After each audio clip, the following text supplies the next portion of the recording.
Bismillahirrahmanirrahim. Assalamualaikum warahmatullahi wabarakatuh. Innal hamdalillah nahmaduhu wa nasta'inuhu wa nastaghfiruh wa na'udzu billahi min syururi anfusina wa min sayyiati a'malina. May yahdihillahu fala mudhillalah wa may yudlilhu falan tajida lahu waliyyan mursyida. Asyhadu an la ilaha illallah wahdahu la syarikalah wa asyhadu anna Muhammadan abduhu wa rasuluh la nabiyya ba'dah. Wassallallahu alaihi wa ala alihi wa sahbihi wa salim tasliman katsiran wa ba'd. Alhamdulillah, puji syukur kepada Allah pada pagi menjelang siang ini kita bisa berkumpul untuk thalabul ilmi, mengkaji tafsir Al-Quran yang alhamdulillah pada kesempatan kali ini kita masuk ke surat Al-Muddatsir. Surat ke berapa? Surat Al-Muddatsir. Muddatsir, surat ke-74. Ya. Halaman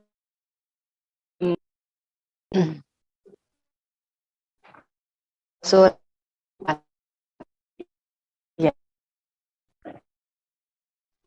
ya. Surat ke-74.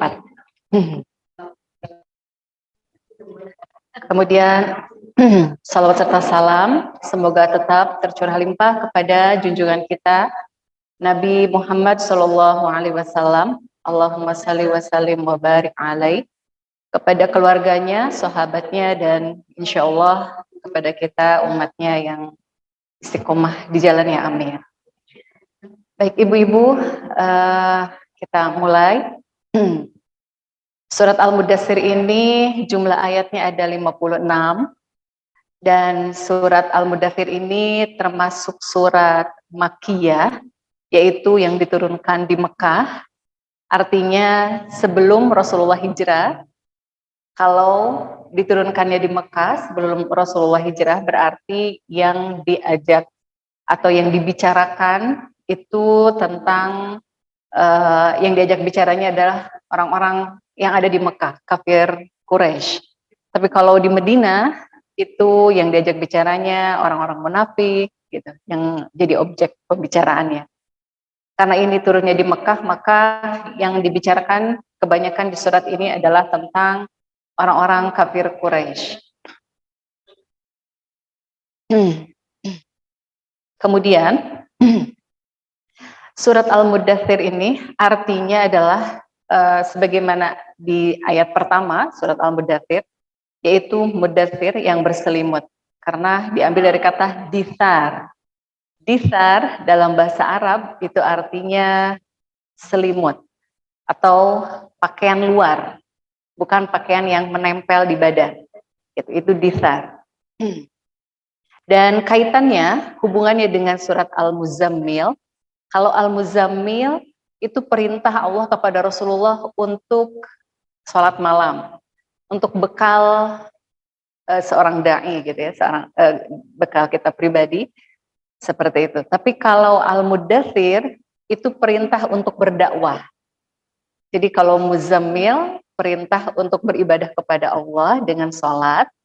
Kalau Al-Muddatsir itu perintah ibadah yang berkaitan dengan manusia, yaitu untuk berdakwah. Seperti itu. Itu kaitannya antara Muddatsir dengan Al-Muzammil. Kemarin Al-Muzammil ya sudah kita bahas. Sekarang kita ke Al-Muddatsir. Kemudian para ulama mengatakan surat Al-Muddatsir ini turunnya kedua setelah surat Al-Alaq. Jadi surat Al-Alaq terlebih dahulu di Gua Hiro ayat 1-5, kemudian baru turun surat Al-Muddatsir. Sebagaimana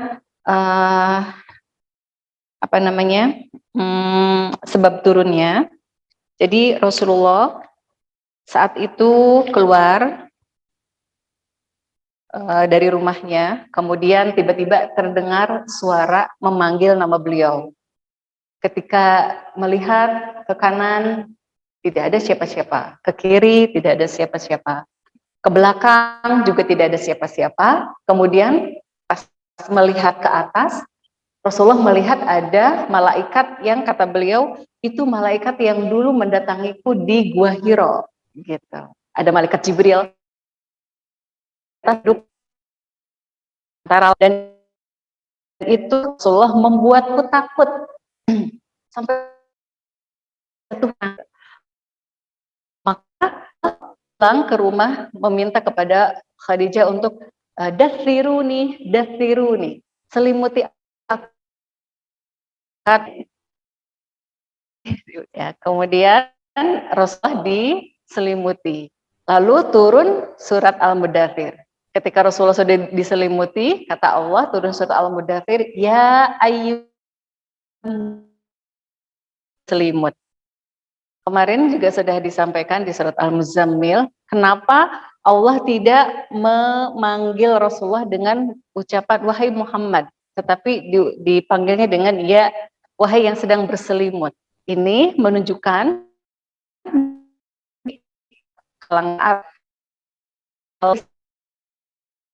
sesuatu yang sedang dia lakukan itu menunjuk lembutan, gitu. Ya kasih sayang. Sebagaimana Rasulullah pernah memanggil Ali bin Abi Thalib ketika Ali bin Abi Thalib dengan apa namanya? Ya maksudnya berantem, kemudian Ali nggak mau memperpanjang masalah, kemudian Ali pergi ke masjid dan tidur di masjid. Rasulullah mencari, di mana wahai Fatimah, mana Ali, gitu kan, di masjid, gitu. Ketika ke masjid, Ali tidur di atas pasir, kemudian badannya penuh dengan pasir. Kata Rasulullah, kum ya Abat Turab, berdirilah wahai atau bangunlah wahai yang badannya penuh dengan pasir. Dan dari situ Ali senang sekali kalau dipanggilnya bukan Abul Husain, bukan Abul, kan Ali anaknya Ali itu Hasan dan Husain, suka dipanggil Abul Hasan atau Abul Husain. Tetapi kata Ali, aku lebih senang dipanggil Abat Turab, sebagaimana Rasulullah pernah memanggilku dengan Abat Turab, gitu. Ya, jadi pemanggilan ya ayyuhal mudaththir di sini karena Rasulullah saat itu sedang berselimut, ini menunjukkan bahwa Allah memanggil Rasulullah dengan kelembutan, dengan sesuatu yang sedang Rasulullah alami. Gitu. Ini kebiasaan orang Arab. Ketika mau memanggil seseorang dengan penuh kasih sayang, itu dipanggil dengan sesuatu yang dia tuh sedang apa, gitu. Dan Rasulullah di sini sedang berselimut. Maka Allah memanggilnya ya ayyuhal mudaththir. Ayat selanjutnya sampai ayat 7 ini adalah nasihat. Nasihat Allah kepada Rasulullah sebelum berdakwah ke masyarakat. Ada 6 nasihatnya. Dari ayat 2 sampai 7. Apa saja nasihatnya? Yang pertama, kum fa'anzir. Bangunlah lalu berikanlah peringatan. Kum fa'anzir. Bangunlah dan berikanlah peringatan. Wahai Nabi Muhammad yang sedang berselimut, bangun dan berikan peringatan. Kata para ulama, semenjak turunnya ayat ini, Rasulullah tidak pernah lagi istirahat. Gitu. Terus sampai meninggal, tugasnya beliau adalah, atau kegiatannya beliau adalah memberikan peringatan atau berdakwah kepada kaumnya, kepada umat, gitu ya, untuk menyebarkan Islam. Seperti itu. Terus berlanjut sampai beliau meninggal. Jadi tidak pernah berhenti setelah turunnya ayat ini. Kemudian yang ketiga, warabbaka, ayat 3. Ayat 3 ini nasihat yang kedua. Ayat 3, warabbaka fakabbir. Dan Tuhanmu agungkanlah. Ketika engkau mendakwahkan Islam, ketika engkau mengajarkan tentang kebenaran, tentang Islam, maka Tuhanmu agungkanlah. Jadi tujuan kita memberikan kebaikan kepada masyarakat, atau tujuan kita mengajarkan Islam atau menyebarkan Islam bukan untuk mencari pengikut, bukan untuk mencari siapa yang paling banyak pengikutnya, gitu ya, pendukungnya, gitu ya, atau siapa yang paling banyak jemaahnya, kayak gitu, bukan. Jadi di sini Allah mengingatkan kepada Nabi Muhammad tujuan kita atau tujuan engkau melakukan pengajaran kepada masyarakat, mengajarkan Islam, menyebarkan Islam, memberikan ilmu dan sebagainya, tujuannya adalah untuk mengagungkan Allah, bukan untuk menaikkan pamor diri gitu. Wah, ini ustadznya banyak pengikutnya kayak gitu, hebat seperti itu. Bukan itu. Tapi tujuannya untuk mengagungkan Allah.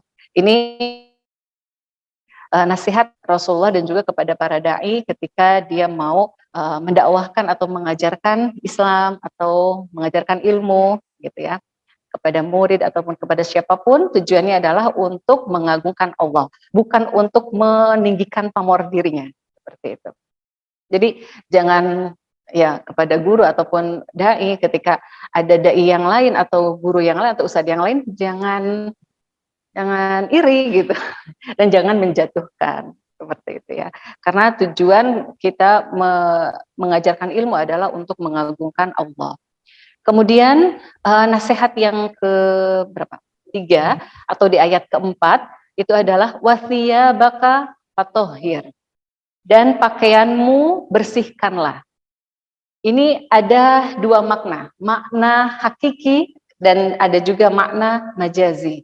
Makna hakiki atau makna yang sebenarnya adalah bersihkan pakaianmu ketika mau sholat, karena di ayat 3 artinya juga bisa maksudnya dan Tuhanmu agungkanlah, itu maksudnya ketika mau sholat atau ketika berdakwah. Tadi saya sampaikan ketika berdakwah ya. Tapi ada juga yang mengartikan warabbaka fakabbir, dan Tuhanmu agungkanlah itu ketika sholat. Maka sebelum sholat wasiyabaka fatohir, dan bajumu bersihkanlah. Gitu. Karena akan terasa beda ya Bu, ketika kita sholat pakai pakaian yang bersih, mukena yang bersih, dengan mukena yang selalu kita pakai. Kalau di BU di pesantren, santri itu kemana-mana pakai mukena, karena udah sholat, makan pakai mukena, tidur pakai mukena. Jadi karena nggak ada lagi kegiatan, mungkin gitu ya, nggak ada kecuali kalau ada eskul, kalau ada eskul mereka olahraga ataupun apa namanya pengayaan materi dan sebagainya, baru pakai pakaian lagi. Tapi karena sehari-hari di masjid aja gitu ya, jadi akhirnya mungkin mereka pakaiannya mukena. Nah itu beda sekali kalau kita misalnya sholat pakai mukenanya yang bersih dengan mukenanya yang dipakai kemana-mana gitu ya. Pakai masak, beda sekali. Jadi kata Allah sebelum sholat ataupun ya di sini sebelum sholat maka bersihkanlah pakaianmu, ini makna yang hakiki. Ada juga makna yang kedua, makna pakaianmu bersihkanlah, ini makna majazinya. Kalau dalam bahasa Arab untuk mengungkapkan sesuatu yang bersihkan, jadi kalau ada orang yang akhlaknya buruk, pengkhianat dan sebagainya, itu berarti bajunya kotor. Maksudnya akhlaknya kotor. Gitu. Maka di sini maksudnya wasiyabaka fatohir, bajumu bersihkan, artinya akhlakmu perbaiki. Gitu. Karena dalam bahasa Arab, orang yang jelek akhlaknya itu disebutnya pakaiannya kotor. Gitu. Nah, di sini Allah mengatakan wasiyabaka fatohir, maka pakaianmu bersihkan, artinya perbaguslah akhlakmu. Gitu ya, jangan pembohong, jangan berkhianat seperti itu. Ini maksudnya. Jadi ini nasihat Allah kepada Rasulullah sebelum berdakwah. Nasihat yang ketiga. Kemudian nasihat yang keempat di ayat 5, yaitu warrujza fahjur, dan perbuatan yang keji tinggalkanlah. Ya, tinggalkan segala perbuatan yang buruk, sekecil apapun itu. Dan sekarang kita gitu ya, di zaman medsos yang luar biasa mudah sekali diakses, kita melihat perbuatan maksiat itu seakan-akan biasa. Ya, apa namanya, komentar gitu ya, komentar buruk itu padahal kan gak bagus gitu ya, tapi karena sekarang zamannya medsos sangat mudah gitu ya, mudah sekali kita berkomentar buruk. Itu hindari komentar-komentar yang buruk gitu ya, kemudian menjudge gitu ya, menilai orang seperti itu. kemudian menggibah seperti itu ya. Bergibah itu hindari. Warujza fahjur, tinggalkan kemaksiatan sekecil apapun itu. Apalagi kalau mungkin sekarang godaannya untuk para bapak-bapak melihat tontonan-tontonan wanita yang tidak berjilbab ya, tidak menutup aurat, mungkin biasa gitu. Karena saking seringnya dan saking mudahnya gitu untuk diakses. Seperti itu. Ya, jadi tinggalkan maksiat sekecil apapun itu. Tinggal maksiat gitu ya. Ini nasihat yang keempat. Kemudian nasihat yang kelima, wala tamnun tastakthir, dan janganlah engkau memberi, wala tamnun, jangan engkau memberi tastakthir. Tujuannya adalah untuk mendapatkan yang banyak. Jadi kita memberi itu tujuannya biar dikasih banyak gitu. Itu nggak boleh niatnya seperti itu. Kenapa? Mancing. Ya mancing-mancing. Jadi ikhlas aja gitu. Kita memberi ikhlas aja. Jangan juga berpikiran orang lain ketika kita memberi kepada orang, berarti orang lain tuh balas punya hutang budi ke kita gitu. Itu nggak boleh. Gitu. Ini kata para ulama ya. Maksud dari wala tamnun tastakthir itu maksudnya adalah yang pertama, jangan ketika kita memberi, jangan berharap untuk dibalas yang banyak. Itu yang pertama. Yang kedua, ketika seseorang mengajarkan ilmu itu atau berdakwah, jangan menyangka bahwa dia telah berbuat banyak untuk dakwah, gitu. Jangan menyangka seperti itu.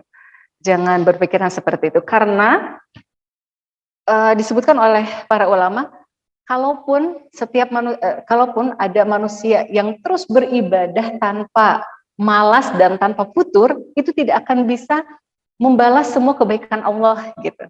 Jadi jangan pernah sudah berbuat banyak gitu.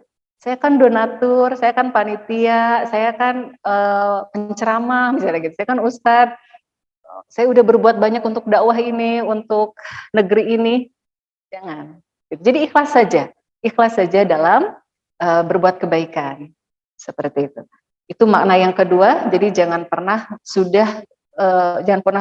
berpikiran saya sudah berbuat banyak gitu ya untuk negeri, untuk dakwah, untuk Islam dan sebagainya. Karena kata Allah, seandainya manusia diberi kesempatan oleh Allah dia untuk beribadah setiap saat tanpa malas, tanpa futur, itu tidak akan pernah bisa membalas kebaikannya Allah, nikmatnya Allah. Gitu. Jadi anggap saja apa yang sudah kita lakukan itu masih kecil, gitu. Sehingga kita terus semangat gitu ya untuk berbuat baik seperti itu. Kemudian tafsiran yang ketiganya adalah dari wala tamnun tastakthir, maksudnya yang ketiga itu jangan pernah punya pikiran ketika kita membantu orang itu punya hutang budi ke kita. Jangan. Gitu. Jadi kata Allah nih nasihatnya kepada Rasulullah, wala tamnun tastakthir. Janganlah engkau melakukan kebaikan dengan tujuan ingin mendapatkan yang lebih banyak. Jangan begitu kata Allah. Gitu ya, itu nasihat yang kelima. Kemudian nasihat yang keenam kepada Rasulullah sebelum Rasulullah berdakwah kepada masyarakat atau mengabdi kepada masyarakat atau berbuat kepada masyarakat adalah yang keenamnya wali rabbika fasbir, dan karena Tuhanmu bersabarlah karena pasti ketika kita hidup bermasyarakat banyak banget ya cobaannya, atau ketika kita mengingatkan bergaul dengan masyarakat, mengingatkan masyarakat akan banyak sekali cobaannya. Karena ketika kita melakukan memberikan peringatan, mengingatkan tetangga ataupun saudara ataupun keluarga, itu kan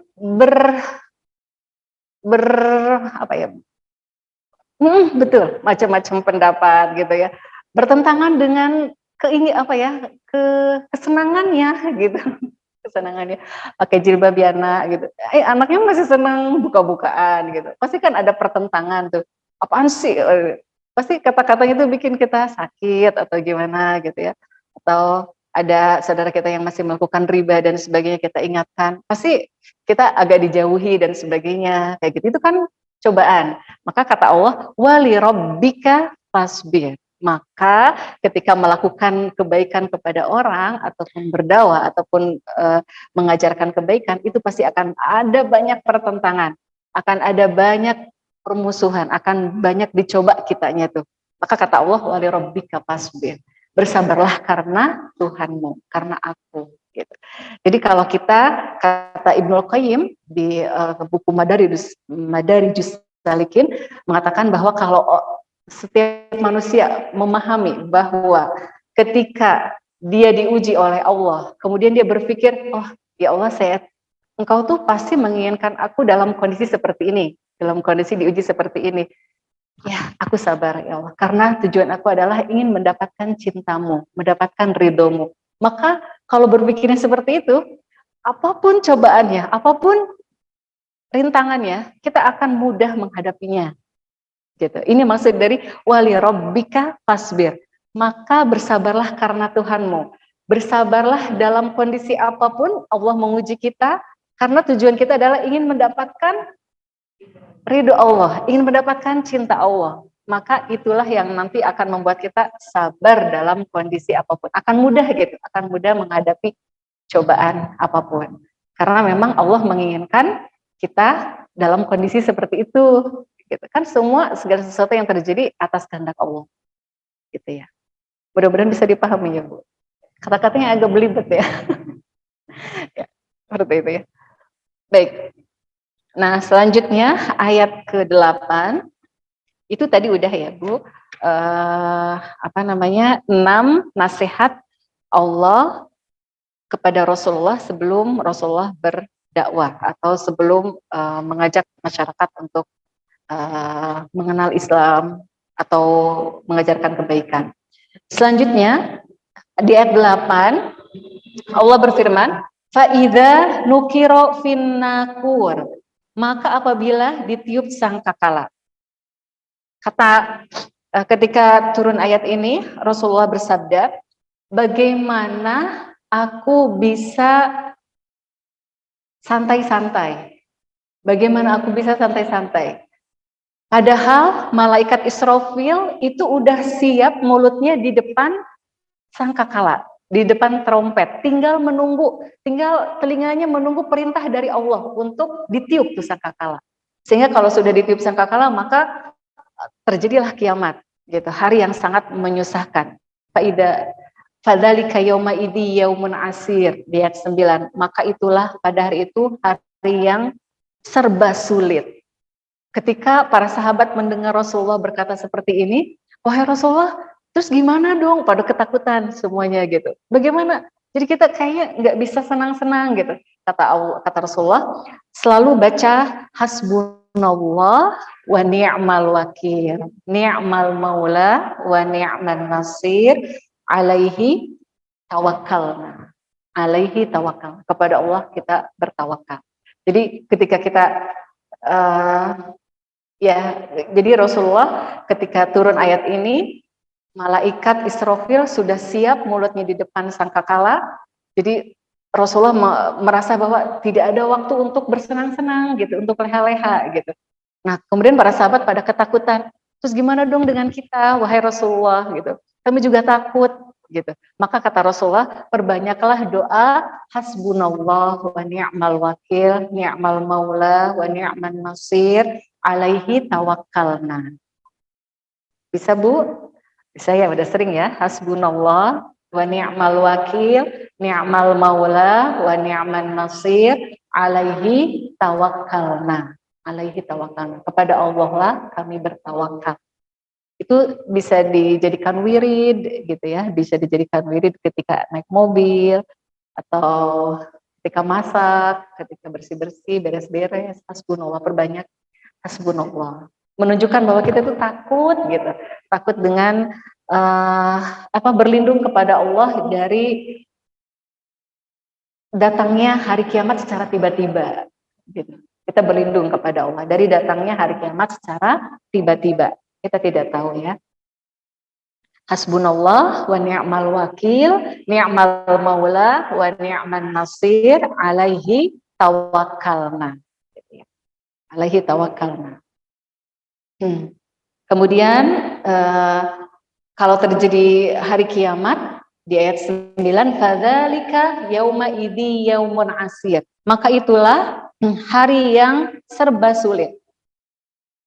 Bagi siapa? Alal kafirina ghairu yasir. Di ayat 10, hari yang serba sulit bagi orang-orang kafir.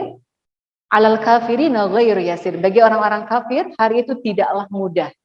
Bagaimana tidak mudah gitu ya, hari kiamat disebutkan di dalam hadis, itu manusia dibangkitkan di padang mahsyar dalam kondisi telanjang. Kata Aisyah, wahai Rasulullah, satu sama lain saling melihat auratnya. Kalau gitu ya. Kalau kita semuanya pada telanjang. Kata Rasulullah, pada hari itu kondisinya lebih menegangkan daripada harus saling melihat aurat satu sama lain. Jadi itu tuh nggak dipedulikan gitu, aurat satu sama lain tidak dipedulikan karena kondisinya sangat menegangkan gitu ya. Itu kondisinya gitu ya. Maka di padang mahsyar semua orang dibangkitkan dalam kondisi telanjang, kemudian jarak antara kita dengan matahari itu hanya 1 mil gitu ya. Kemudian kita juga di surat yang sudah kita pelajari di surat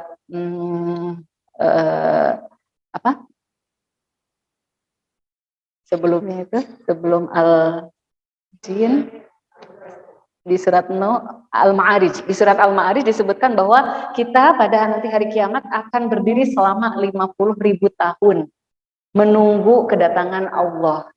Gitu. Gimana coba ibu-ibu bayangin kalau misalnya kita berada di pengadilan, hakimnya nggak datang-datang. Pasti kita kan nanya gitu ya. Satpam gimana sih ini, atau ke ajudannya, mana hakimnya. Itu kita berdiri selama 50.000 tahun. Dan nanti kalau selama 50.000 tahun itu kita akan nanya-nanya pertama ke Nabi Adam, wahai Nabi Adam, beri kami syafaat gitu. Nabi Adam tidak bisa memberikan syafaat. Nabi Ibrahim, Nabi Musa, Nabi Isa, kemudian terakhir kepada Nabi Muhammad. Dan Nabi Muhammad pun memberikan syafaatnya, beliau sujud lama banget gitu. Sujud lama, bertasbih, memuji Allah. Baru saat itu Allah menyuruh Nabi Muhammad, hai Nabi Muhammad, bangunlah dari sujudmu, kemudian mintalah gitu kan apa yang kamu inginkan dan berilah syafaat. Berilah syafaat. Siapa yang engkau akan beri syafaat. Gitu. Jadi mudah-mudahan kita diberikan syafaat ya Bu ya. Orang-orang yang mendapatkan syafaat dari Rasulullah. Maka perbanyaklah sholawat kepada Nabi Muhammad. Cintai Nabi Muhammad. Cintai Nabi Muhammad dengan berbanyak sholawat dan juga melaksanakan apa yang diperintahkan oleh Rasulullah. Karena hanya Rasulullah, hanya Nabi Muhammad yang bisa memberikan syafaat. Nabi-nabi yang lain angkat tangan. Seperti itu. Ya. Baik, itu ayat 10. Kemudian ayat 11 ini menceritakan tentang yang memusuhi Nabi. Siapa? Yaitu Al-Walid ibnul Mughirah. Gitu ya, ayat 11. Kata Allah, ini orang kafir Quraisy. Al-Walid ibnul Mughirah ini adalah orang kafir Quraisy, pemimpin Quraisy yang banyak hartanya dan banyak anaknya.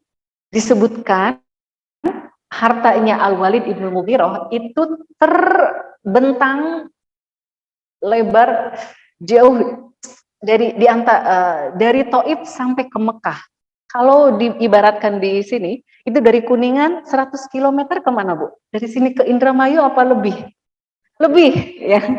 Dari Kuningan lebih, mungkin Cikampek ya, atau mana? Setelah Indramayu, Subang. Subang mungkin ya, Subang. Jadi terhampar, itu ininya, hartanya, kebunnya, peternakan untanya, peternakan sapinya, kambingnya, itu terhampar dari Mekah ke Taif 100 kilo. Dari Mekah ke Taif 100 kilo. Jadi dari sini ke Subang mungkin. Ya Bu, dari Kuningan ke Subang. Itu hartanya Al-Walid ibnul Mughirah. Dan ketika musim haji pun, itu para jemaah haji sama Al-Walid ibnul Mughirah tidak boleh menanak nasi. Tidak boleh masak. Jadi makannya di Al-Walid ibnul Mughirah. Dan itu dia lakukan untuk tujuannya sum'ah, riya. Gitu, tujuannya untuk riya. Seperti itu. Itu Al-Walid ibnul Mughirah, orang yang paling berpengaruh di Mekah. Gitu kan. Di Mekah kan ada Abu Jahal, ada Abu Sufyan, Tapi mereka masih jadi Al-Walid itu lebih tua gitu, lebih dituakan lagi gitu Al-Walid, dan orangnya cerdas, pintar, banyak anaknya 13 seperti itu ya. Laki-lakinya 13, kuat-kuat, hebat-hebat seperti itu. Seperti apa ini ceritanya? Jadi ini Ibu ya, ceritanya dari ayat 11 panjang sampai terus gitu ya. Nanti coba kita lihat. Yang ayat 11, Darni waman khalaqtu wahida. Biarkanlah aku yang bertindak. Waman khalaqtu, atas orang yang aku telah ciptakan, wahida, sendiri. Wahai Nabi Muhammad, ini seakan-akan ayat 11 ini kata-kata hiburan untuk menghibur Nabi gitu ya. Wahai Nabi Muhammad, biarkan aku sendiri yang akan bertindak kepada Al-Walid ibnul Mughir. Biarkan aku sendiri gitu. Al-Walid ibnul Mughir. Jadi wahida di sini maksudnya adalah biarkan aku sendiri yang akan bertindak kepada Al-Walid ibnul Mughir. Engkau nggak usah ikut campur, wahai Nabi Muhammad. Biarkan aku. Jadi seakan-akan itu membuat Rasulullah itu tenang gitu. Karena Al-Walid ibnul Mughir ini selalu membuat hati Nabi sedih gitu. Jadi pemimpin Quraisy selalu melemahkan gitu, menjatuhkan Nabi ketika berdakwah gitu, selalu nyinyir ya, ngebully gitu ya, nyinyir aja dinyinyirin aja Nabi itu gitu. Ya, buzzer. ya, ya zaman sekarang buzzer. buzzer. Gitu ya. Itu pimpinannya adalah Al-Walid gitu. Jadi kalau Al-Walid ini udah masuk Islam, pasti semuanya masuk Islam gitu. Cuman karena Al-Walidnya nyinyir terus kepada Nabi, jadi masyarakat pun jadi ragu-ragu terus gitu kepada Nabi itu karena ulahnya Al-Walid. Itu bikin Rasulullah sakit gitu, bikin Rasulullah sedih gitu. Jadi kata Allah, "Dzarni wa man khalaqtu wahida." Biarkan akulah yang akan mengurus, biarkan aku wahida, maksudnya di sini biarkan aku yang akan mengurus Al-Walid ibnu Mughirah. Biarkan aku sendiri, kamu nggak usah ikut campur, nggak usah, udah fokus berdakwah saja. Gitu. Ada juga yang mengatakan wahida artinya, wahida tadi Allah aku sendiri yang akan mengurusnya, wahida maksudnya biarkan aku yang akan bertindak kepada Al-Walid yang aku ciptakan, dia itu sendirian tidak punya apa-apa. Dia kan, semua orang kan begitu ya, semua manusia diciptakan ketika Allah lahirkan ke dunia, tidak memiliki apa-apa. Kemudian Allah kayakan, gitu. Nah Al-Walid seperti itu, dia, ya kita semua juga, tapi ini spesial, kenapa spesial disebutkan Al-Walid, gitu ya, karena memang dia gembongnya, gitu, gembongnya saat di zaman itu, gitu ya, gembongnya. Maka disebutin, biarkan aku yang akan bertindak kepada Al-Walid yang aku ciptakan, dia itu sendirian, tidak punya apa-apa, tidak punya anak, tidak punya harta, lalu aku kayakan setelah itu, gitu. Kemudian waja'altu lahu malam mamduda, ayat 12. Dan aku berikan baginya kekayaan yang melimpah. Ya tadi ya, melimpah dari Taif ke Mekah. 100 kilo itu semua harta Al-Walid. Kemudian ayat 13, wabanina syuhuda, dan anak-anak yang selalu bersamanya. Anak-anaknya banyak, yang laki-lakinya aja 13, yang masuk Islamnya 3. Yaitu yang masuk Islamnya Khalid bin Walid. Nah, itu anaknya, anak Al-Walid ibnul Mughirah. Luar biasa ya, Bu. Bapaknya gembong kemusyrikan gitu ya, anaknya ternyata jadi panglima Islam yang tidak pernah terkalahkan gitu. Kalau perang dipimpin oleh oleh Khalid itu pasti menang terus gitu. Nah itu anaknya Al-Walid, Khalid bin Walid, anaknya itu yang masuk Islam, kemudian Walid bin Walid gitu ya, anaknya itu yang masuk Islamnya lagi, yang ketiganya adalah Hisham bin Al-Walid, gitu. Itu yang 3 orang masuk Islam, selebihnya enggak. Kemudian ayat 14, wa mahattu lahu tamhida, dan aku lapangkan hidupnya seluas-luasnya. Siapa yang enggak ini ya, yang enggak tenang kehidupannya, kekayaannya melimpah seperti itu. kebunnya dari sini ke Subang punya dia sendiri. Siapa yang nggak tenang ya kemana-mana, maksudnya enak gitu. Itu sama Allah dilapangkan kehidupannya. Anaknya banyak, selalu membantunya, anaknya selalu ikut sama dia kemana aja gitu. Kan orang takut ya, misalnya, anaknya banyak banget, membantu dia, menolong dia seperti itu. Hartanya juga banyak. Kemudian sampai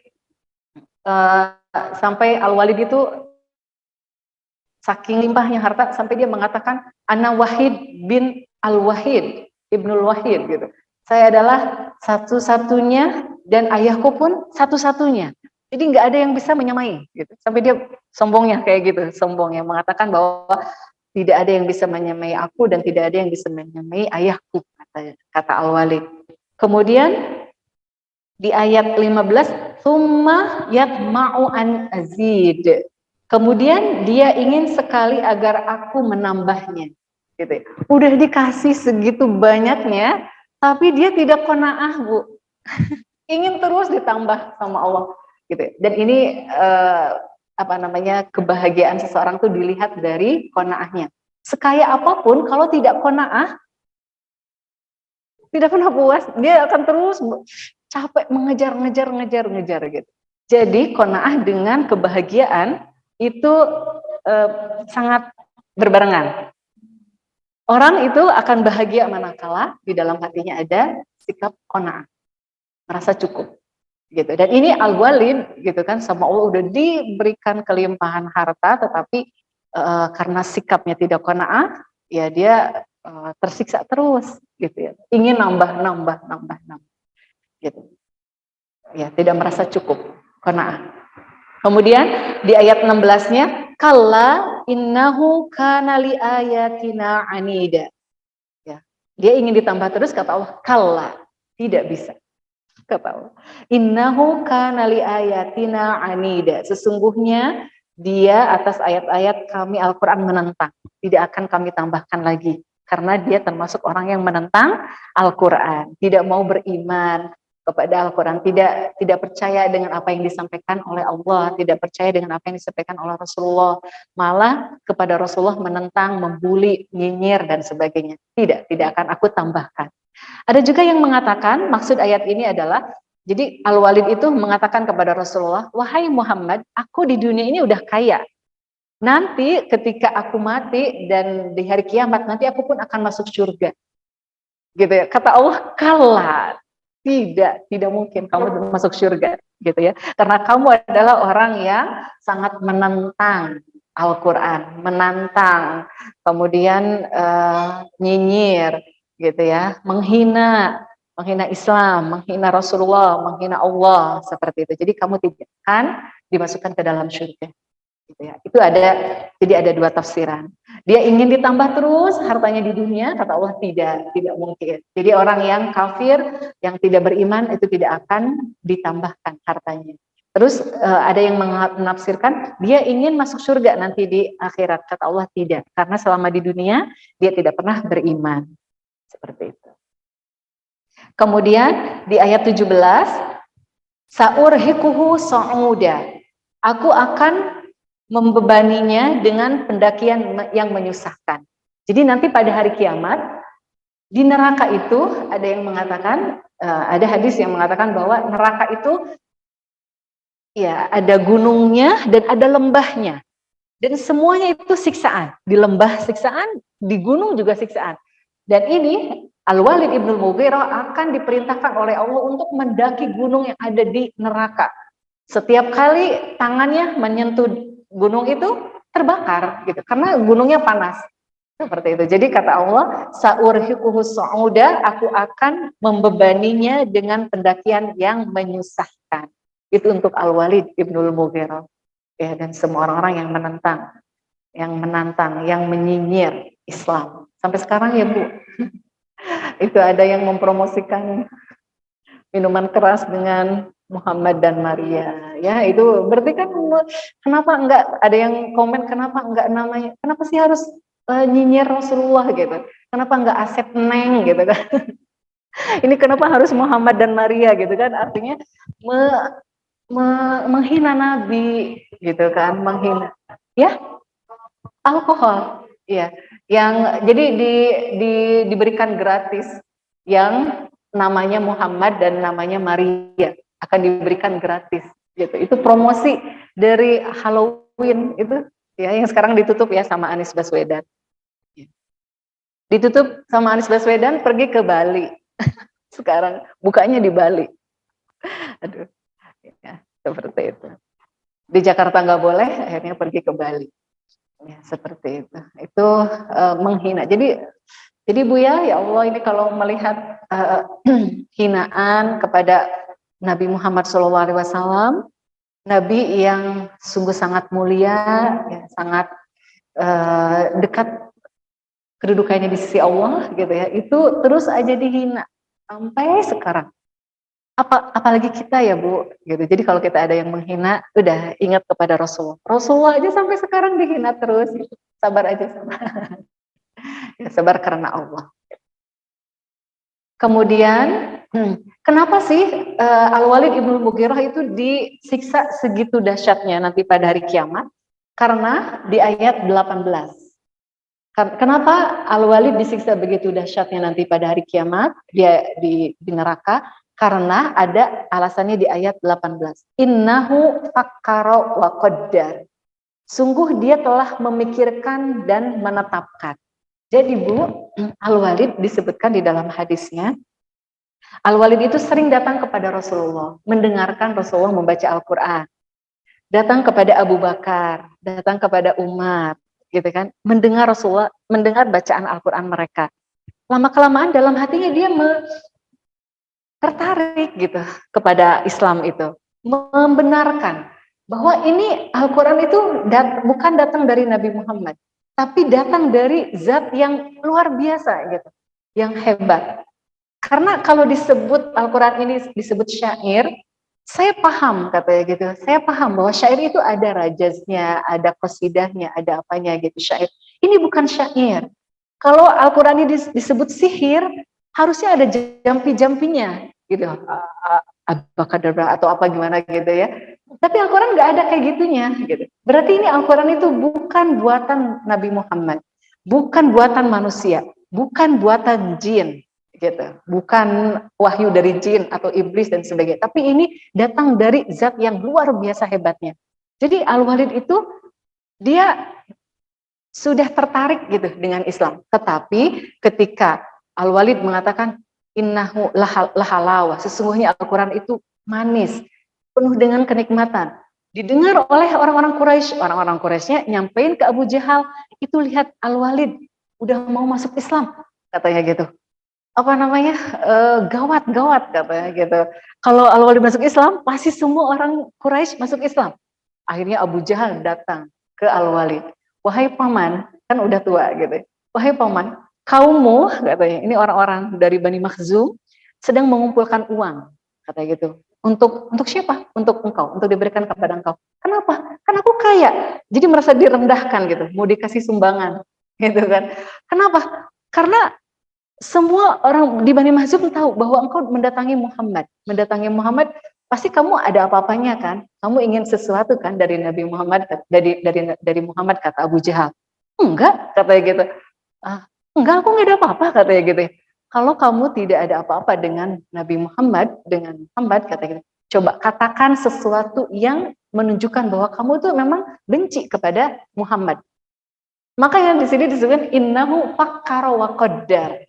Di ayat 18, sesungguhnya dia telah memikirkan dan menetapkan. Dia berpikir gimana caranya ngomong sesuatu yang membuat kaumnya itu percaya bahwa dia itu membenci Nabi Muhammad. Gitu. Padahal dia sudah mau membenarkan Nabi Muhammad. Cuma karena diprovokasi sama Abu Jahal, akhirnya dia berpikir keras untuk ngata-ngatai Nabi Muhammad dan ngata-ngatai Al-Quran. Seperti itu. Gitu ya. Akhirnya di ayat 19, fakutila kaifa qaddar, maka celakalah dia, bagaimana dia menetapkan. Kata Allah, celaka Al-Walid ibn Mughirah. Tsumma kutila kaifa qaddar, ayat 20. Sekali lagi, celaka Al-Walid ibn Mughirah, bagaimana dia menetapkan. Tsumma nazar, Kemudian dia merenung. Abu Jahal, bantu aku dong. Apa nih yang harus aku katakan untuk Muhammad, katanya gitu. Yang aku akan sampaikan kepada kaumku, biar kaumku tuh yakin kalau aku tuh benci kepada Nabi, gitu. Tsumma abasa wa basar. Lalu dia berwajah masam dan cemberut. Aduh, apa ya yang harus saya ucapkan gitu untuk Nabi Muhammad? Karena kalau disebut penyair enggak pas gitu, disebut penyihir juga enggak, disebut orang gila juga enggak gitu. Gitu Nabi Muhammad tuh. Tsumma adbara wastakbar. Lalu dia berpaling dari kebenaran. Padahal dia udah yakin bahwa apa yang disampaikan oleh Nabi Muhammad itu adalah kebenaran. Kemudian dia berpaling, wastakbar, dan dia menyombongkan diri. Seandainya dia tidak ini ya terlalu mendengarkan Abu Jahal dan juga tidak terlalu memikirkan kaumnya, karena dia takut hilang pamornya, hilang apa ya, tidak diagul-agulkan lagi gitu oleh kaumnya, dia takut seperti itu. Faqala in hadza illa sihru yu'sar. Maka Al-Walid ini mengatakan, tidaklah Al-Quran ini selain sihir yang dipelajari. Jadi sihirnya Nabi Muhammad di dalam jadi Al-Quran itu adalah sihir yang dipelajari, sihir yang spesial, katanya gitu. Bukan sihir zaman now, kata Al-Walid, bukan sihir zaman sekarang, tetapi sihir yang dipelajari dari zaman dahulu, katanya gitu, dari orang-orang terdahulu. Illa sihru yu'ta, kata Al-Walid. In hadza illa qaulul basyar. Tidaklah ini selain perkataan manusia. Kata Al-Walid, Al-Quran ini adalah perkataannya Muhammad, perkataannya manusia, perkataannya orang-orang terdahulu yang dipelajari oleh Muhammad, katanya, kata Al-Walid, gitu Bu. Dan ini sama seperti orang-orang liberal sekarang.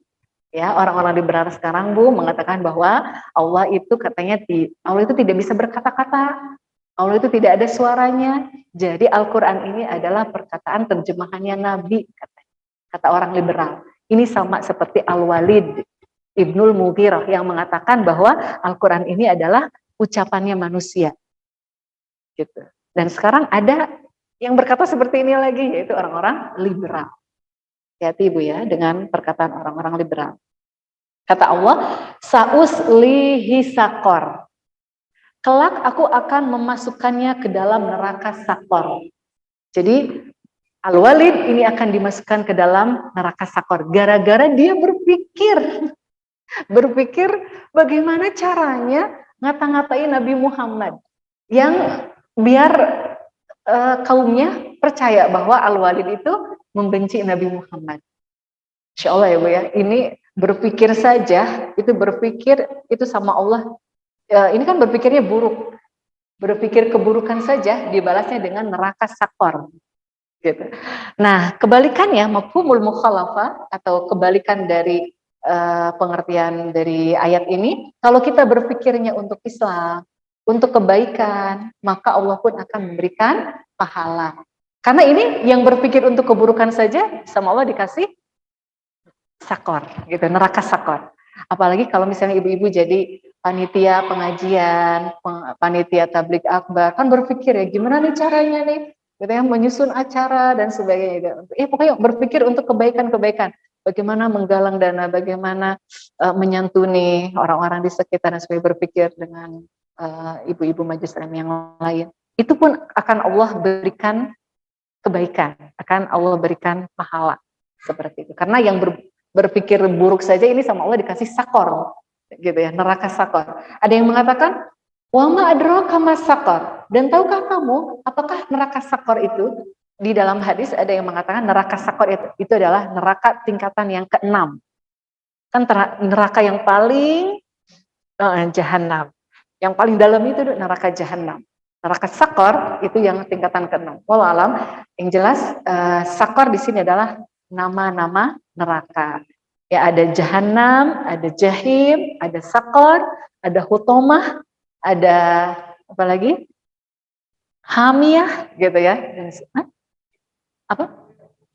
Well, ya seperti itu ya. Wailul lil mutaffifin, seperti itu ya. Wailul likulli humazatil lumazah, ya seperti itu. Kemudian seperti apa ciri-cirinya atau sifat-sifat neraka sakor? La tubqi wala tadar. Di ayat 28. La tubqi wala tadar. Sifat neraka sakor tidak meninggalkan dan tidak membiarkan. Jadi sekalinya dimasukin ke dalam neraka sakor itu langsung membakar, langsung binasa. Lawahatul lil basyar, yang menghanguskan kulit manusia. Neraka sakor itu beda banget dengan api dunia. Api dunia kalau menghanguskan itu biasanya kulit luarnya aja gitu ya, dalamnya biasanya masih ya mentah, masih mentah gitu ya. Tapi kalau neraka sakor sekalinya di membakar manusia itu langsung luar dan dalam, ya seperti itu. Kemudian kata Allah di ayat 30, alaiha tis'ata asyar, di atasnya ada 19 malaikat penjaga. Jadi neraka itu dijaga oleh 19 malaikat. Ketika turun ayat ini, Abu Jahal sesumbar, Bu. Sesumbarnya menunjukkan kesombongan. Kata Abu Jahal, tenang, wahai kaumku. Nanti kalau kita berhadapan dengan malaikat penjaga neraka, katanya, kita lawan 10 lawan 1, katanya. Itu sombongnya Abu Jahal. 10 lawan 1, katanya. Satu malaikat kita lawan sama 10 orang, katanya gitu ya. Ada lagi yang lebih sombong. Ketika turun ayat ini, mereka sesumbar, Bu. Jadi gimana ya? Ini orang yang menunjukkan ketidakimanannya kepada Al-Qur'an, gitu ya. Ada lagi Abu Asyaddain. Tadi Abu Jahal 10 lawan 1. Gitu ya, satu malaikat dilawan oleh 10. Ada yang lebih sombong lagi, namanya Abul Asyaddain. Kata Abul Asyaddain, aku melawan 17, kalian lawan 2 ya. Sombong banget. Padahal dalam suatu riwayat disebutin yang meluluh lantahkan kaum Nabi Lut, itu hanya malaikat Jibril dengan satu sayapnya. Itu satu sayap malaikat Jibril aja bisa meluluh lantahkan kaum Nabi Lut. Ini gimana 19 malaikat gitu. Ya, jadi ini sesumbarnya orang-orang kafir Quraisy aja yang menunjukkan bahwa mereka tidak beriman, mereka menunjukkan bahwa mereka itu menghina, bahwa mereka itu merendahkan, bahwa mereka itu mengecilkan Allah, seperti itu ya. Kayak gitu. Jadi ketika turun ayat ini mereka langsung sesumbar. Abu Jahal kita lawan aja katanya, malaikatnya 10 lawan 1. Kalau malaikat udah mati semua, kita keluar dari neraka, katanya. Kayak gitu. Ya Allah ya. Ya, ini menunjukkan kesombongan yang luar biasa.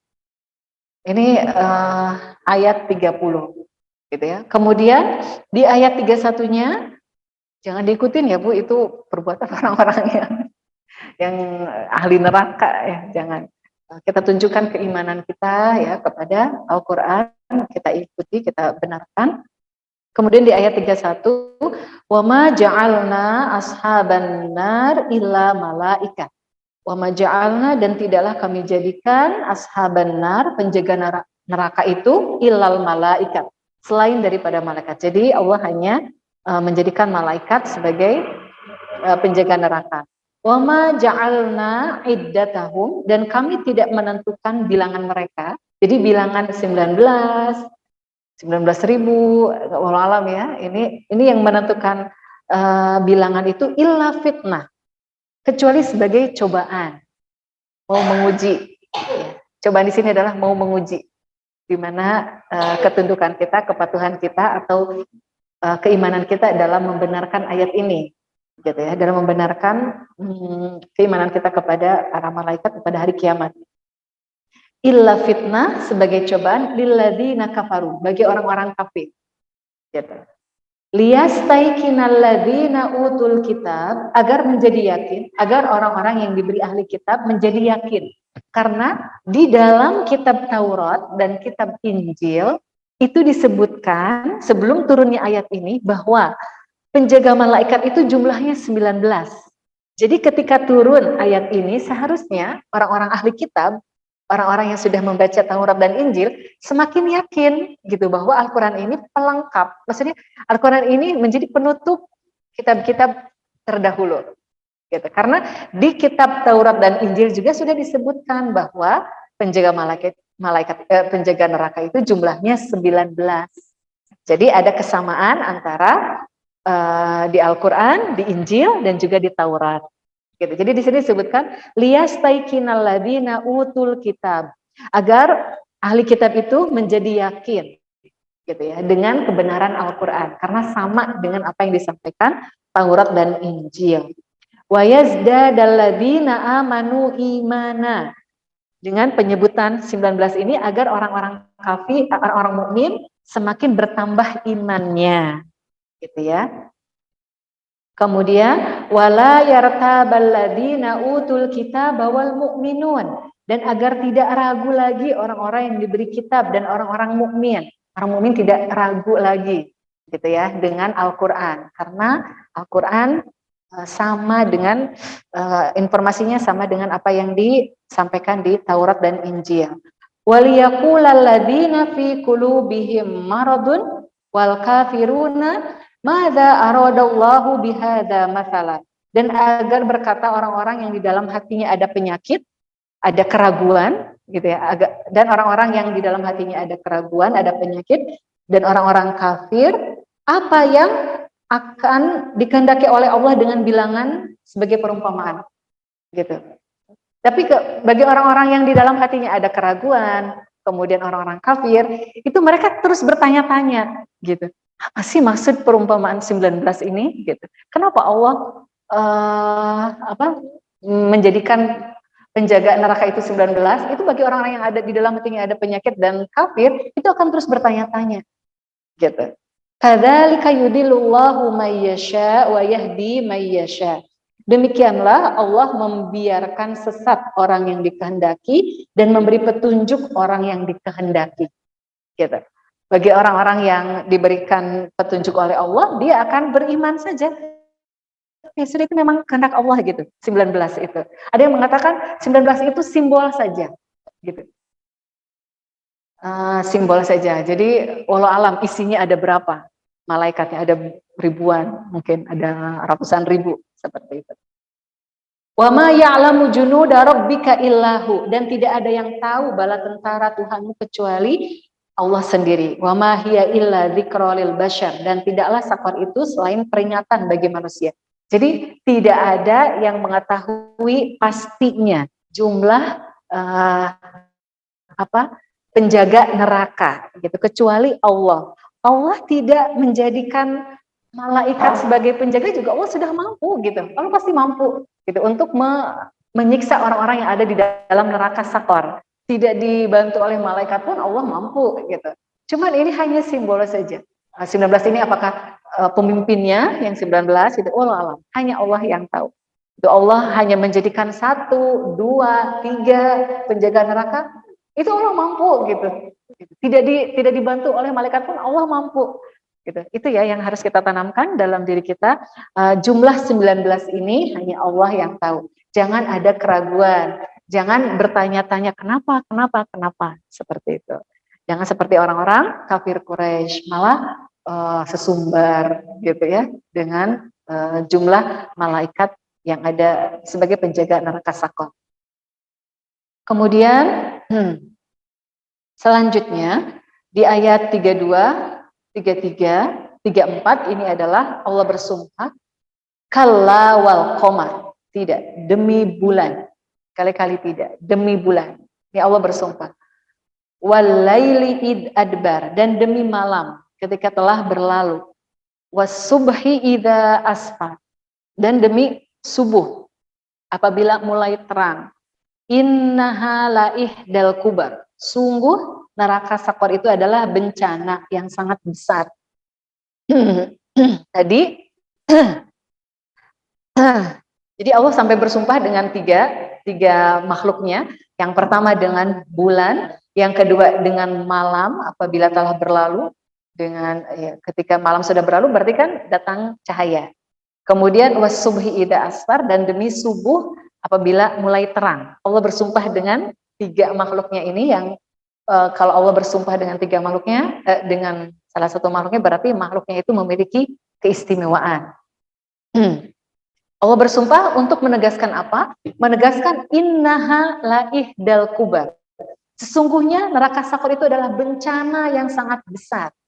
Tadi salah satu penyebab Al-Walid ibn Mughirah dimasukkan ke dalam neraka sakor itu adalah karena ucapannya, karena kesombongannya. Ucapannya yang mengatakan bahwa Al-Quran itu adalah sihir, bahwa Al-Quran itu adalah ucapan manusia, seperti itu ya.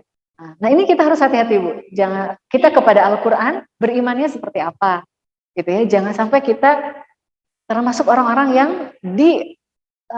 diancam oleh Allah dengan neraka sakor karena sikap kita yang tadi seenaknya gitu, ngata-ngatain Al-Quran.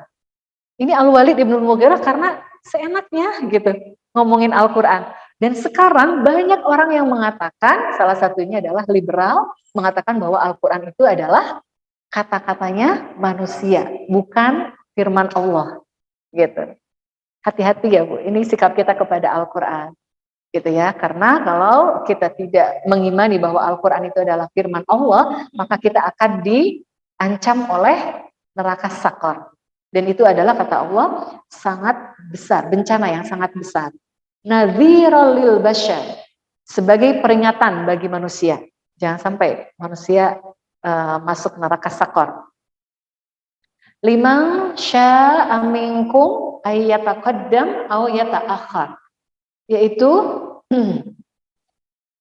Al-Quran itu bagi siapa yang ingin diantara kamu maju dan ataupun yang mundur. Ya, Al-Quran dan neraka sakor ini bisa menjadi peringatan bagi manusia. Kenapa di sini maju mundur? Maksudnya apa? Liman sya'a minkum ayataqaddama aw yata'akhkhar. Neraka sakor itu peringatan bagi manusia, bagi siapa yang ingin maju dan siapa yang ingin mundur. Maksudnya yang ingin maju, maksudnya yang ingin kebaikan, mundur berarti yang tidak menginginkan kebaikan. Seperti itu. Jadi neraka sakor itu adalah peringatan bagi yang ingin maju, yang ingin kebaikan, maka jadikan peringatan tuh neraka sakor itu. Jangan sampai kita terancam gitu ya oleh neraka sakor. Tapi kalau yang mau mundur, yang tidak mau mengimani neraka sakor ya udah terserah aja gitu. Ya nggak usah ditakuti. Tapi kalau kita takut kepada ancaman neraka sakor, maka jadikan peringatan. Dan salah satu penyebab masuk neraka sakor adalah tidak mengimani Al-Quran sebagai firman Allah. Gitu ya. Kemudian kullu nafsim bima kasabat rohina. Setiap orang atas apa yang telah dilakukannya bertanggung jawab. Setiap orang itu bertanggung jawab atas apa yang sudah dilakukannya. Gitu ya. Dosa itu ditanggung masing-masing. Seperti itu. Ya, bahkan ibu-ibu nanti akan sedih banget ya ketika kita mendengar salah satu hadis yang mengungkapkan ceramahnya iblis. Udah pernah mendengar Bu, ceramah iblis nanti di hari kiamat? Iblis itu nanti akan ceramah gitu, mengatakan bahwa aku berlepas diri. Gitu. Sekarang kalian semua udah di neraka, aku berlepas diri. Karena aku tidak pernah ngajak-ngajak katanya. Kamunya aja yang mau katanya gitu. Aku cuci tangan. Itu disebutin di dalam hadis itu gimana kondisi manusianya itu. Ternyata kamu pembohong gitu. Semuanya pada sedih ketika iblis berceramah, berkhutbah. Disebutkannya judulnya itu hadis khutbahnya iblis di neraka. Bahwa iblis itu berlepas tangan. Aku kan nggak pernah ngajak-ngajak, kamunya aja yang mau katanya. Gitu Bu, kamunya aja yang mau katanya gitu. Aku mengakui bahwa Allah itu satu-satunya gitu kan. Kenapa kamu mau berbuat syirik gitu. Aku kan hanya mengganggu saja katanya gitu, was-was, memberikan membisikkan gitu. Salah kamu sendiri, kenapa kamu mau? Itu keadaan manusia di nerakanya pada nangis semua. Gergetan katanya gitu. Dikira kamu mau membantu gitu, ternyata dia berlepas diri. Ya, jadi kullu nafsim bima kasabat rahina. Setiap orang atas apa yang telah dilakukannya itu bertanggung jawab. Dia bertanggung jawab masing-masing. Jadi tidak bisa menyalahkan orang, apalagi menyalahkan iblis, apalagi menyalahkan setan. Dia berlepas tangan dari kita, gitu ya. Jadi kita harus cerdas ya, harus bisa mengalahkan hawa nafsu. Kemudian di ayat 39, illa ashabal yamin, kecuali golongan kanan nanti pada hari kiamat fi jannati yatasa'al. Illa ashabal yamin itu mereka dosa-dosanya diampuni. Orang-orang yang masuk surga itu dosa-dosanya diampuni. Illa ashabal yamin. Ya, gimana caranya biar kita mendapatkan ampunan dari Allah? Itu ya harus bersikap biar Allah tuh suka sama kita gitu. Biar Allah ridho. Jadi kita berbuat baik itu tujuannya adalah biar Allah suka, biar Allah ridho sama kita. Niatkannya begitu ya Bu. Jangan niat untuk membuat orang wah kepada kita, tidak gitu. Jadi kita berbuat baik, kita sholat dan sebagainya, ibadah dan sebagainya agar Allah tuh suka ke saya gitu. Bukan karena ingin disukai tetangga, bukan gitu. Biar di ini sama mertua dan sebagainya, enggak gitu. Tapi karena memang tujuan kita adalah beribadah dan berbuat baik adalah karena biar Allah suka sama kita. Kalau Allah udah suka, udah cinta, udah ridho, maka Allah akan mengampuni semua dosa-dosa kita. Kemudian ayat 40 fi jannati yatasaalun. Berada orang-orang yang golongan kanan itu berada di dalam surga, mereka saling menanyakan anil mujrimin, tentang keadaan orang-orang yang berdosa. Jadi nanti kita pada amin ya, mudah-mudahan kita semuanya di dalam surga. Itu di dalam surga itu orang-orang yang beriman itu akan saling bertanya, gimana kabarnya si Anu yang dulu suka ganggu kita, yang suka yang suka ngebully kita, yang suka rese ke kita gitu ya. Nyinyir ke kita, gimana kabarnya?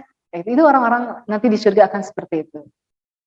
Kemudian mereka juga bisa berdialog dengan orang-orang yang ada di dalam neraka. Di ayat 42. Masalakakum fi sakar. Jadi orang-orang ahli surga bisa bertanya kepada orang-orang yang ada di ahli neraka, yang di dalam neraka. Di ayat 42. Masalakakum fi sakar. Apa yang menyebabkan kamu masuk ke dalam neraka sakar? Gitu. Tadi kan yang pertama di atas karena ucapan kepada Al-Quran, gitu ya, menghina Al-Quran dan menghina Nabi Muhammad. Di sini menunjukkan bahwa penghuni surga bisa berbicara dengan penghuni neraka. Bagaimana caranya? Gitu kan? Walau alam, ya, walau alam. Kan dilihat dari kalau zaman sekarang kita bisa video call dengan orang yang jarak jauh ya. Gitu. Kalau zaman dulu katanya para ulama nanti kecipratan nerakanya dong orang ahli surganya gitu. Kalau berbicara dengan ahli neraka. Walau alam ya. Kalau sekarang kan ada teknologinya bisa video call gitu. Mungkin Allah siapkan layar dan sebagainya ini yang di neraka ini di surga seperti itu. Walau alam. Seperti apa? Seperti apa yang jelas ahli surga bisa bertanya kepada ahli neraka, apa yang membuat kalian bisa masuk neraka sakor? Ini penyebab yang kedua orang yang bisa masuk ke dalam neraka sakor adalah qalu di ayat 43.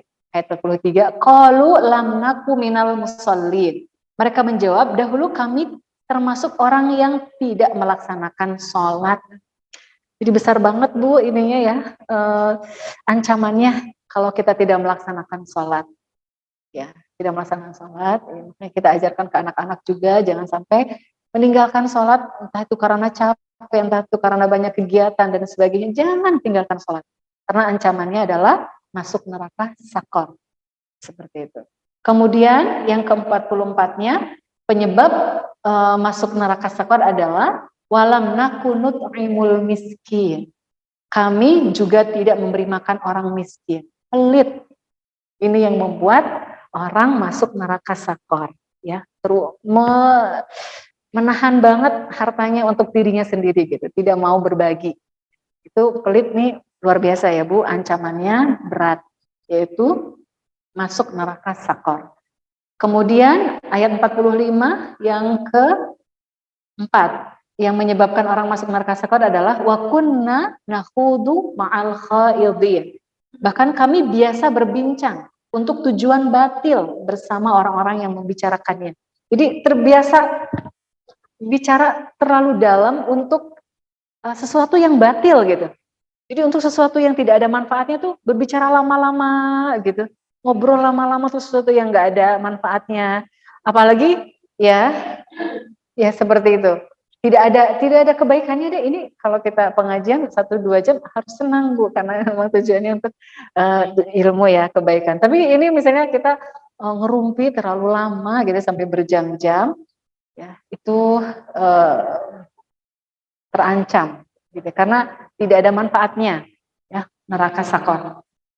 Sampai ke 46, wa kunna nukadzibu biyaumiddin, dan kami mendustakan hari pembalasan. Jadi saking apa ya, semakin terlalu dalam berbicara gitu ya, ngobrol gitu, sampai ya mendustakan hari pembalasan, tidak percaya gitu dengan hari kiamat.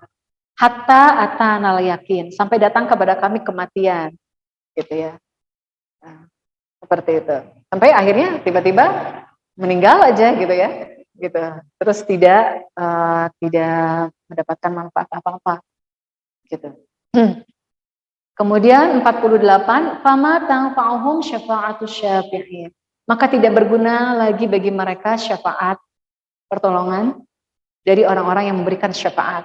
Gitu. Orang-orang yang tidak beriman kepada hari kiamat dan terus menyinyir gitu ya kepada Islam, kepada orang Muslim, kepada Al-Quran, kepada Allah, itu mereka tidak akan diberikan syafaat oleh siapapun, gitu, oleh Nabi maupun oleh amal solehnya. Gitu. Kan Al-Quran itu bisa memberikan syafaat, Bu. Al-Quran yang kita baca itu bisa memberikan syafaat. Puasa itu bisa memberikan syafaat. Disebutkan di dalam hadis, kata puasa nanti akan berbicara, wahai ya Allah, berikan aku, izinkan aku untuk memberikan syafaat kepada si yang selalu berpuasa. Karena dia menahan dirinya setiap dari siang, menahan dirinya dari kelaparan, gitu, menahan lapar. Jadi puasa nanti akan bisa memberikan syafaat. Begitu juga Al-Quran yang kita baca, itu juga akan memberikan syafaat. Tapi pada hari kiamat, itu semua tidak akan bisa memberikan syafaat kepada orang-orang yang tadi, gitu, yang tidak mau sholat, yang pelit, yang ngobrol terlalu lama, gitu ya, mendalam, tapi bukan untuk hal-hal yang bermanfaat, bahkan untuk menyinyir, membuli Islam, seperti itu, sampai akhirnya tidak beriman kepada hari kiamat, seperti itu. Maka pada hari kiamat orang-orang seperti ini tidak diberikan syafaat baik oleh Rasulullah maupun oleh amal solehnya ataupun oleh keluarganya yang misalnya ada penghafal Quran, seperti itu kan bisa memberikan syafaat kepada keluarganya. Seperti itu. Kemudian ayat 49, fama lahum anit tadzkirati mu'ridin. Lalu mengapa mereka kaum kafir dari peringatan Allah itu berpaling? Orang-orang kafir itu ya berpaling dari peringatan Allah, tidak mau mengikuti apa yang disampaikan oleh Al-Quran. Ka'annahum humurum mustangfir, seakan-akan mereka keledai liar yang lari terkejut. Orang-orang kafir ini diumpamakan oleh Allah. Orang-orang, ibu lihat ya, betapa banyak, perbandingannya banyakkan mana orang muslim dengan non-muslim. Non-muslim kan, kenapa mereka tuh lari gitu, tidak mau masuk Islam, tidak mau percaya kepada Nabi Muhammad, tidak mau percaya kepada kitab terakhir. Taurat Injil kan sudah berlalu, sekarang nih Al-Quran gitu, yang seharusnya mereka percaya. Tapi kenapa mereka terus percaya dengan Tauratnya, dengan Injilnya, gitu ya, dengan mungkin kalau agama-agama seperti di Indonesia, Hindu, Buddha kayak gitu, percaya banget dengan kitab suci mereka. Kata Allah, kenapa mereka tuh seperti keledai liar yang terkejut, sedikit aja ada gerakan, itu mereka langsung lari, gitu. Sedikit aja diingetin gitu tentang kebenaran dari Al-Quran, dari Islam atau apapun, mereka lari, bahkan mencaci, bahkan nggak mau gitu mendengarkan Islam. Begitu kan Bu ya sekarang di sekitar kita nih gitu. Jadi gitu, umat Islam tuh lebih sedikit, banyaknya non Muslim dan mereka antipati banget, gitu. Farrat min qaswarah, keledai yang lari dari singa. Sedikit aja singa bergerak, keledainya lari gitu. Itu perumpamaan orang-orang kafir, non muslim. Sekarang diajak sedikit aja nggak mau gitu. Di jangankan itu ya Bu ya, di negara kafir, di negara yang sama-sama Muslim, misalnya Suriah, ya Damaskus Suriah, itu yang Sunninya, yang apa Islamnya, yang Ahlus Sunnah wal Jamaahnya dibantai oleh Syiah, gitu. Syiah itu memang akan membantai Ahlus Sunnah Bu. Makanya kalau di Indonesia udah mulai ada Syiah-Syiah, kita harus hati-hati karena mereka punya keyakinan, Syiah itu punya keyakinan, ini jadi kemana-mana ya. Syiah itu punya keyakinan, punya akidah bahwa imam mereka itu, mereka percaya kepada imam. Imamnya ada 12. Imam yang terakhir itu katanya sedang bersembunyi. Dan itu namanya Imam Mahdi katanya. Dan Imam Mahdinya itu nanti disebutkan di dalam kitab kitab suci mereka. Itu mereka kalau Imam Mahdinya udah keluar, yang akan ditemui terlebih dahulu adalah ke Madinah. Siapa ini yang di samping kakekku? Itu kan dari keturunannya Ali katanya. Imamnya itu imam yang ke-12-nya. Siapa yang di samping kakekku ini? Abu Bakar dan Umar. Gali katanya. Gali Abu Bakar dan Umar. Dikeluarkan mayatnya. Siapa yang mencintai Abu Bakar dan Umar? Meskipun hanya sedikit, itu orang-orang akan berkumpul meskipun mencintainya sedikit, dan itu akan dibantai, Bu. Itu keyakinannya orang-orang Syiah. Seperti itu. Jadi kalau makanya di Indonesia alhamdulillah MUI kita tegas gitu kan, Syiah tidak. Gitu. Seperti itu. Karena mereka, dan itu terjadi, sekarang terjadi di Syria gitu ya, Suriah, seperti itu. Masjid-masjid Ahlus Sunnah itu dihabiskan. Tapi kalau Syiahnya yang sedikit, umat Ahlus Sunnah wal Jamaahnya yang banyak, itu mereka aman-aman aja kan. Di Madinah saja itu Bu ada kampungnya, ada kampung Syiah. Itu dibiarkan sama pemerintah Saudi. Tidak diobrak-abrik, berbeda dengan kalau di Suriah. Itu masjidnya Ahlus Sunnah wal Jamaah di bumi hanguskan. Seperti itu. Jadi ke situ ya Bu. Ya, jadi diingatkan sedikit saja gitu ya, orang-orang non Muslim itu mereka lari terkejut gitu, nggak mau diajak gitu, bahkan membalasnya itu dengan luar biasa. Saudara-saudara kita yang di Myanmar ya, yang di India gitu, ya seperti itu ya, itu malah dihanguskan gitu. Tapi kita mah kan nggak apa-apa gitu, kita hanya mengingatkan gitu. Tapi mereka larinya luar biasa, nggak mau seperti itu. Bal yuridu kullu mri'im minhum ayyuta suhufam munasyarah. Bahkan ingin setiap orang dari mereka itu agar diberi lembaran-lembaran kitab yang terbuka. Jadi mereka menantang, wahai Muhammad, kalau kamu benar utusan Allah, turunkan langsung kitab dari langit sekarang juga, turunkan yang menunjukkan bahwa kamu itu adalah utusan. Sekarang nih di hadapan kita, langsung dari langit katanya. Itu tantangannya orang-orang kafir. Betapa mereka tidak percaya banget bahwa Nabi Muhammad adalah utusan Allah. Ada juga yang mengatakan, tafsirnya di ayat 52 ini, maksudnya adalah, wahai Muhammad, kalau engkau benar bahwa setiap kami ini ada catatan amalnya nanti pada hari kiamat, coba kasihkan sekarang catatan amal kami, masing-masing dari kami tunjukkan. Mana catatan amal kami? Tunjukkan sekarang juga katanya. Yang katanya dicatat oleh malaikat. Sekarang. Gitu. Ini menunjukkan bahwa mereka tidak percaya. Bahwa mereka itu benar-benar kafir ya, tidak percaya kepada Nabi Muhammad, tidak percaya kepada malaikat dan sebagainya. Kemudian di ayat 53, kalla sekali-kali tidak, balla yakhafunal akhirah. Sebenarnya mereka tidak takut kepada akhirat. Jadi mereka menantang seperti itu karena mereka tidak takut, tidak percaya kepada hari akhirat. Kalla, kata Allah, sekali-kali tidak, innahu tadzkirah. Sesungguhnya Al-Quran itu benar-benar peringatan. Ini mengingatkan kita. Al-Quran ini adalah mengingatkan kita. Peringatan kepada kita. Faman syaa dzakarah. Barang siapa menghendaki, tentu dia akan mengambil pelajaran dari Al-Quran.